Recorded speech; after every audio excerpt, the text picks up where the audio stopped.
This video is the second of two franchise reviews covering the Toy Story films. If you haven't already watched part 1, where I discussed Toy Story and Toy Story 2, I recommend you do so before watching this video.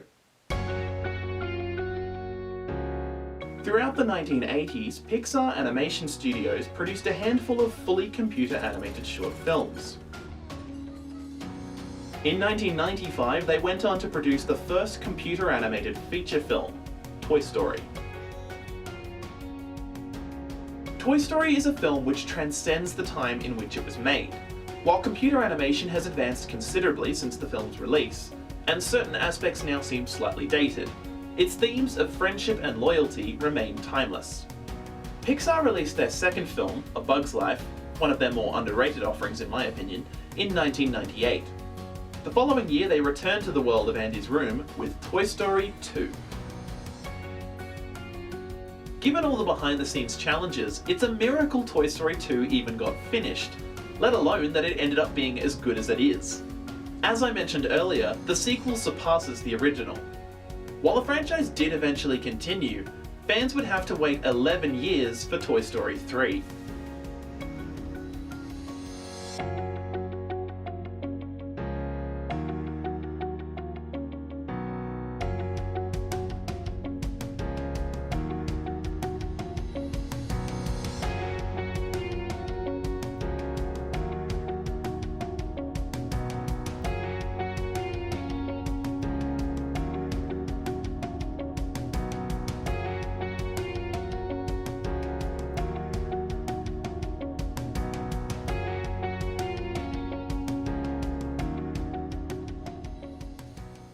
In the intervening decade, the audience, myself included, had grown up.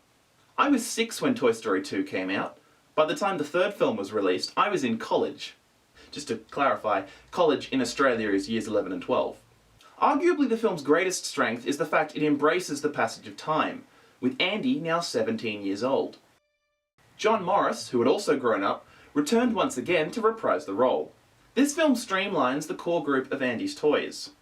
Guys, hey, hold up. We need a staff meeting. Everyone, a staff meeting? Oh, not again. Oh, come on, Slim, gather everyone up. We are gathered, Woody. Okay. With their diminished numbers, the group feels closer knit than ever before. They even refer to themselves as a family at multiple points throughout the film. Several supporting characters from the first two films appear briefly during the opening flashback. Thankfully, the film takes a moment to acknowledge the absence of these characters. I mean, yeah, we've lost friends along the way. Wheezy and Etch and Bo Peep? Yeah, even Bo. Of course, Bo Peep would later return to the franchise, but we're getting ahead of ourselves. Jim Varney, the original voice of Slinky, passed away less than 3 months after the release of Toy Story 2. Varney's good friend, Blake Clark, took over the role. The ending of Toy Story 2 had hinted at a mutual attraction between Buzz and Jessie. Ma'am, well, I just want to say you're a bright young woman with a beautiful yarn full of hair. A hair full of yarn. It's, I must go. Well, aren't you the sweetest space toy I ever met? This film further develops that relationship.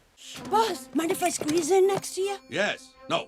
I mean, why would I mind squeezing next to you? Is it hot in here? One of the best surprises in Toy Story 3 was the introduction of Spanish Buzz, played by Javier Fernandez Peña. ¿Quién anda ahí? ¿Amigo o enemigo? Amigos! We're all amigos! Me debo de haber estrellado y se me ha borrado la memoria. ¿Han visto mi nave espacial? We gotta switch him back. For those of you wondering, in the Spanish dubs of the film, Buzz's accent switches to a different dialect from the other characters. In lieu of more returning characters, the film introduces a multitude of new ones.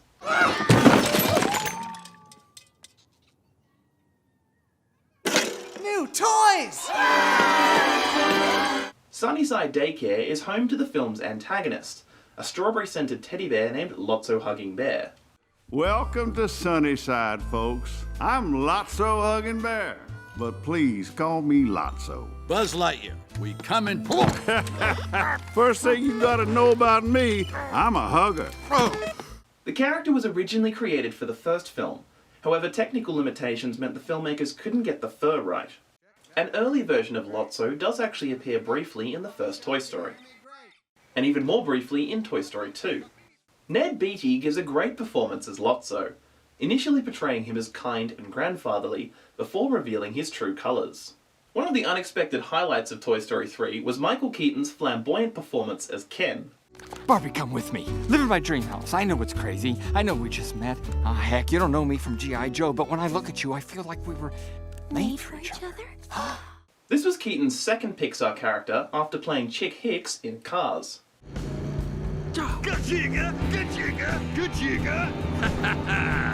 Toy Story 3 has an undeniably impressive cast. I mean, Whoopi Goldberg is in this film. I feel like that doesn't get mentioned enough. The film also has no shortage of human characters. In addition to Andy, Laurie Metcalf also returned as Mrs. Davis, with B. Miller taking on the role of Andy's now preteen sister, Molly. Surprisingly, Eric Von Detten also returned for a very brief cameo as Sid Phillips.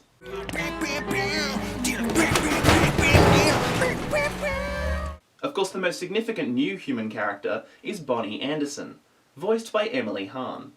Is this Bonnie? Look how big you are! Say hi, sweetie. Hi. Toy Story 3 was the first film in the franchise not directed by John Lasseter, who instead chose to direct Pixar's first non-Toy Story sequel, Cars 2. For the record, I am a Cars apologist, and will even defend the second film, but even I know you're backing the wrong horse there. The threequel was directed by Lee Unkrich, who had previously co-directed Monsters Inc., Finding Nemo, and most relevantly, Toy Story 2. A third Toy Story film had actually been planned back in the early 2000s, without Pixar's involvement. Disney created a new division called Circle 7 Animation, which would produce sequels to the Pixar properties the company owned. In this version of Toy Story 3, Buzz Lightyear was recalled by his original manufacturers in Taiwan. The other toys then shipped themselves to Taiwan in order to rescue their friend. In addition to a third Toy Story, Circle 7 also began working on sequels to Monsters Inc. and Finding Nemo. However, these were all abandoned when Disney bought Pixar in 2006.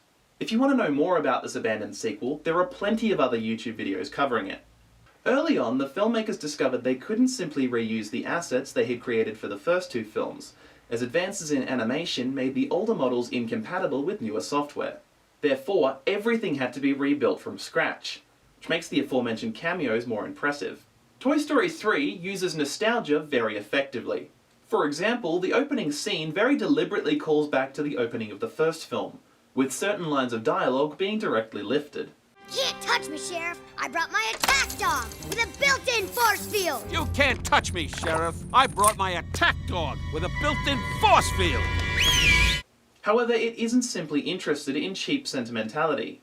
The various callbacks and references throughout highlight just how far these characters have come. The scene where Andy passes on the toys to Bonnie is perfectly handled. So you're Bonnie? I'm Andy. Someone told me you're really good with toys. These are mine, but I'm going away now. So I need someone really special to play with them.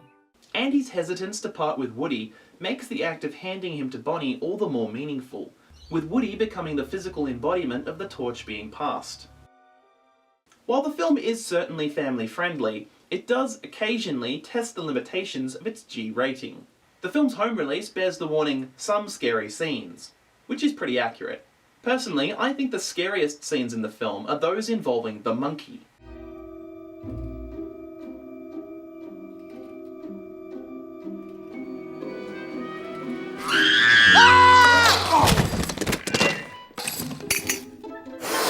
Given the strong connection viewers of all ages have to these characters, certain scenes are also quite emotionally distressing, with the most traumatic being the furnace scene. I vividly remember sitting in the cinema in 2010, and for a second, thinking they were actually going to go through with it. While the toy's impending doom would be enough on its own, for me the most devastating part of the scene is the point where Woody gives up. Throughout the film, he has been the only character to never abandon hope. Seeing him finally accept the inevitable is crushing. Of course, the toys are eventually saved, in an amusing callback to the first film.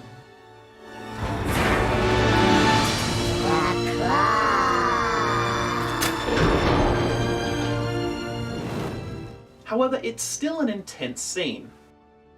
In keeping with the film's reflective tone, composer Randy Newman reused a number of musical cues from the previous two films. The song We Belong Together won the Academy Award for Best Original Song in 2011, beating I See the Light from Disney's Tangled. At last I see the light, and it's like the fog is lifted. Toy Story 3 also features yet another new rendition of You've Got a Friend in Me, this time a Spanish flamenco version performed by the Gypsy Kings. Hay un amigo en mí. Hay un amigo en mí.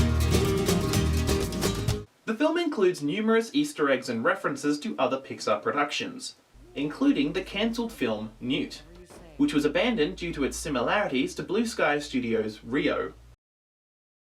The film applies the unique Toy Story perspective to daycare, drawing inspiration from Prison Break films such as The Great Escape. In keeping with the first two films' references to both Star Wars and The Empire Strikes Back, the scene in which Big Baby throws Lotso into the dumpster is reminiscent of Darth Vader's redemption at the end of Return of the Jedi. Much like its predecessors, Toy Story 3 does include a handful of plot contrivances, such as Barbie being able to acquire the Buzz Lightyear instruction manual from the bookworm by posing as Ken, despite sounding nothing like him, or the toys locating a discarded tortilla to aid in their escape. However, these moments can easily be explained with a little imagination, and don't detract from the quality of the storytelling. Besides, the inclusion of the tortilla leads to one of the funniest gags in the film. Toy Story 3 celebrates the past while also moving forward, bringing the story to an emotionally satisfying end. Put simply, the film is about growing up.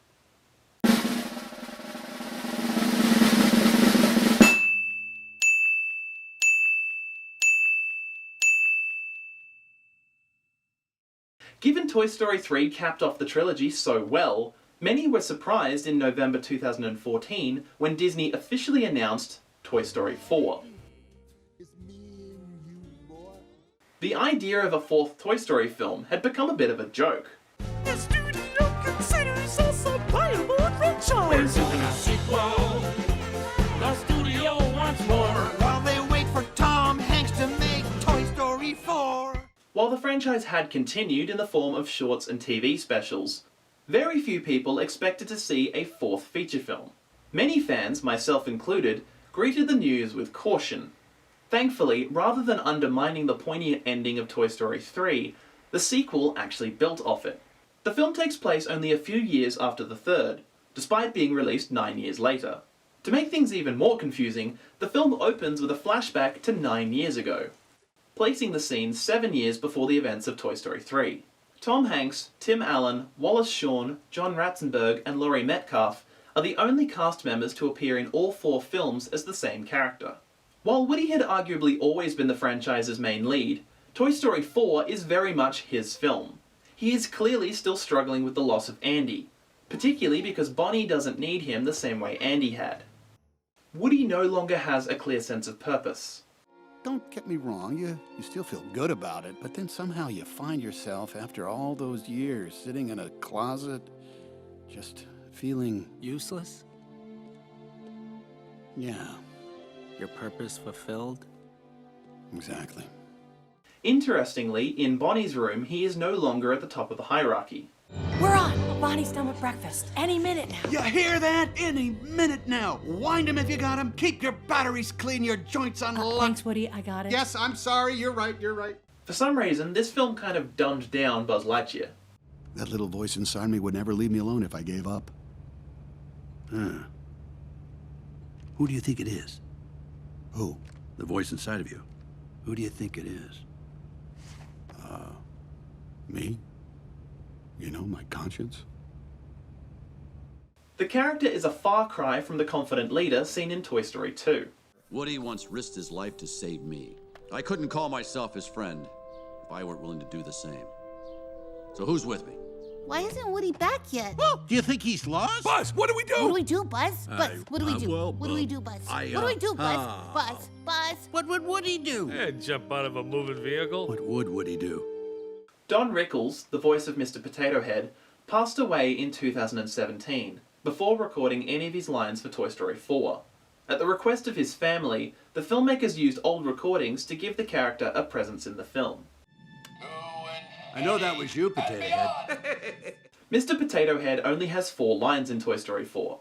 However, given the film sidelines most of Bonnie's toys in order to focus on Woody, this isn't as noticeable as it might otherwise have been. As I mentioned earlier, this film also sees the return of Bo Peep, voiced once again by Annie Potts. Given her 9-year absence in-universe, the filmmakers took the opportunity to evolve the character, giving her a bigger role than ever before. The decision to reunite Woody and Bo during playtime, with neither character able to react, was beautifully handled. Their actual reunion moments later is delightfully awkward. Bo? Oh, I can't believe it, Bo I never thought I'd see you again.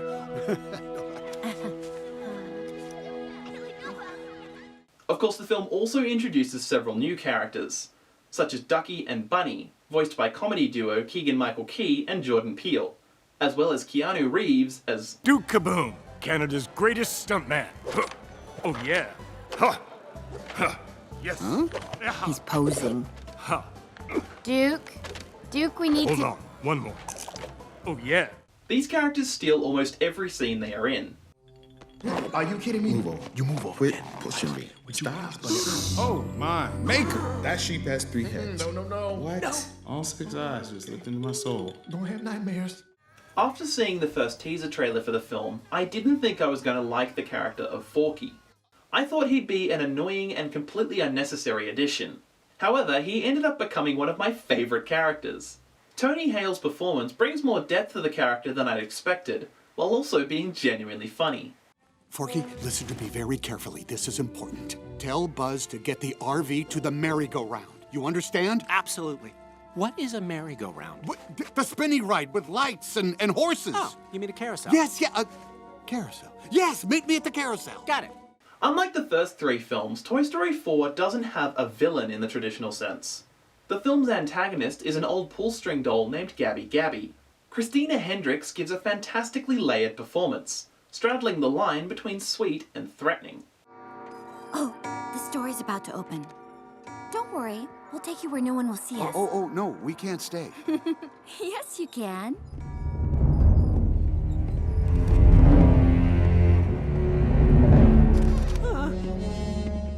Gabby's actions are misguided rather than malevolent. This becomes clear during her scenes with Forky, with whom she forms a genuine connection. Their interactions also highlight the Spork's compassionate nature.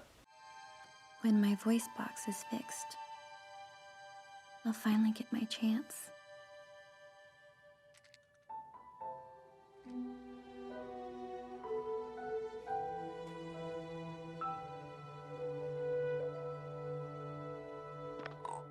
Gabby is ultimately a sympathetic character, and eventually redeems herself, something we'd never seen in a Toy Story film before. Madeline McGraw took over the role of Bonnie from Emily Hahn, as Hahn had outgrown the role. Toy Story 4 also properly introduces Bonnie's father, voiced by Jay Hernandez. While Mr. Anderson did appear ever so briefly at the end of Toy Story 3, this was the character's first proper appearance. Interestingly, this gave Bonnie a 2-parent family structure, something viewers had never seen with Andy. Of course, the biggest talking point for Toy Story 4 is Woody's decision to leave at the end of the film. At first glance, this seems to call into question Andy's declaration from the end of Toy Story 3.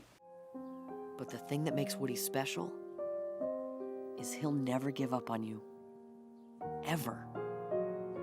He'll be there for you, no matter what. However, the film does an effective job of setting up Woody's decision, so that when the moment arrives, viewers are able to accept it. She'll be okay. Bonnie will be okay.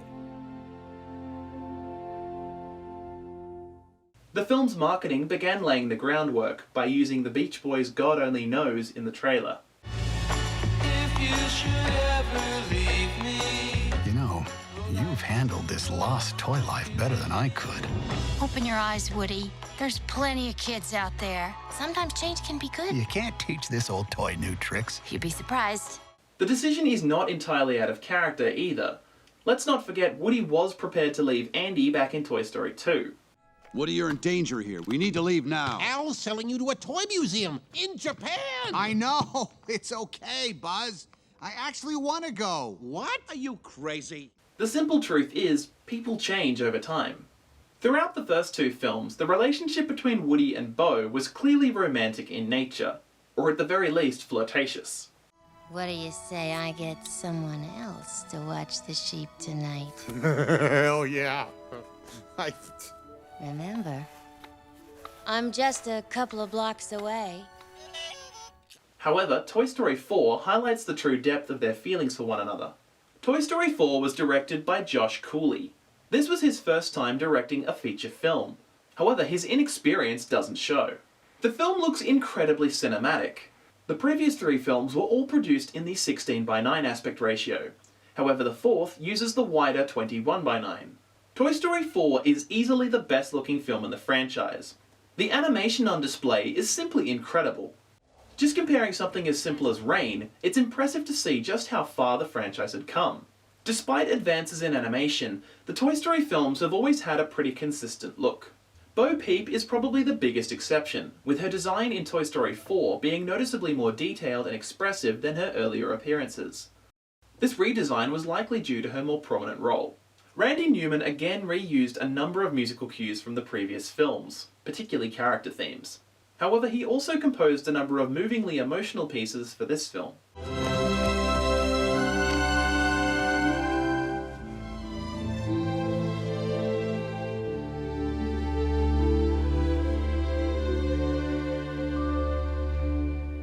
Second Chance Antiques proved to be a challenging set to create, due to the sheer number of items needed to fill the store.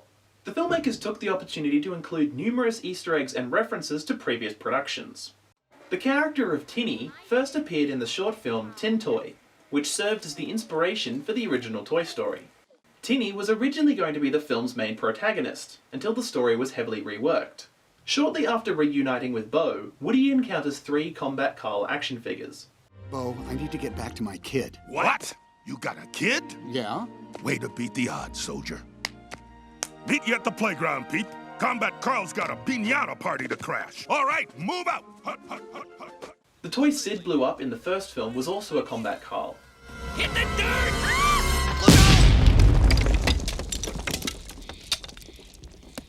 Another Combat Carl appeared in the TV special Toy Story of Terror, voiced by Carl Weathers. Combat Carl's seen things. Horrible things. Combat Carl's learned. You gotta keep moving, or else they find you. Are you Combat Carl? Weathers also returned for this film. By the way, if you haven't already, I recommend sticking around until the end of the credits. The first Toy Story famously includes a visual reference to Stanley Kubrick's The Shining, with the carpet in Sid's house matching that of the Overlook Hotel. In Toy Story 4, the song Midnight, the Stars and You can be heard playing on a phonograph when Woody and Forky first encounter Gabby Gabby and the Dummies.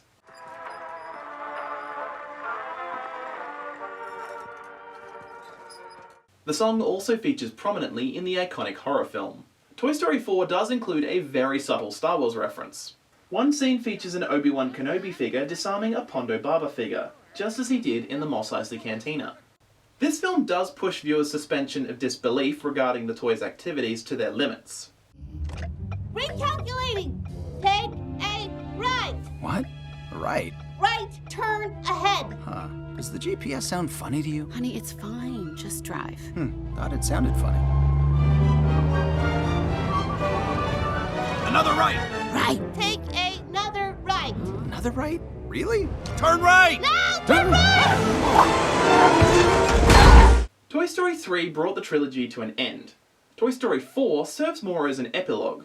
While perhaps not strictly necessary, it is a welcome addition to the franchise.